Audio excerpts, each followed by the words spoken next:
உண்மையிலே மிகச் சிறப்பாக பேசினேன். ஐயாவும் மிகச் சிறப்பாக பேசினார், அம்மாவும் மிகச் சிறப்பாக பேசினார்கள் இல்லையா? நாம் ஒரு விஷயத்தை கற்றுக்கொள்ள வேண்டும் என்று நாம் நினைக்க வேண்டும். இப்பொழுது உங்களுக்கு புரியவில்லை என்றாலும் நாளை நன்றாகவே என்னுடைய சகோதரர் உங்களுக்கு கற்றுக் கொடுப்பார்கள். புதிதாக நாம் கற்றுக்கொள்வதில் மறுநபரிடத்தில் நாம் சொல்ல முடியும் நாங்கள் கற்றுக்கொண்டோம் என்பது.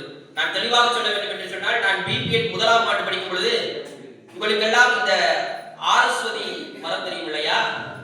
ஆரஸ்வதி மரம் தெரியும் இல்லையா? அது என்ன மரம்? அது அதிலிருந்து என்ன தயாரிப்பார்கள்? அது இருக்கலாம், அதே மாதிரி தைலமும் இருக்கலாம். ஆரஸ்வதியா ஆரஸ்வதியா? ஆரஸ்வதி. நானும் பிபிஎட் முதலாம் ஆண்டு படித்தவரை ஆரஸ்வதி என்றுதான் சொன்னேன். அதன் பேர் யூபிலிபட்டஸ் என்பது சொல்லிக் கொடுத்தவர் ஐயா டாக்டர் பன்னீர்செல்வம் அவர்கள். அதே மாதிரி ஆரஸ்வதி கிடையாது, ஆரஸ்வதி. எதற்காக அதை ஆரஸ்வதி என்று சொல்கிறோம் என்று சொன்னால், அதை கண்டுபிடித்தவரின் பெயர் ஆரஸ்வதி, அவ்வளவுதான். புரிந்ததா? சரி, விழா இன்று இனிதே முடிந்தது. நாளை போட்டிகளையும் பரிசுகளையும் கொடுப்பதற்கு என் தோழர்கள் தயாராக இருக்கிறார்கள். பரிசுகள் முதலாவதாக வேண்டுமா இல்லை இரண்டாவதாக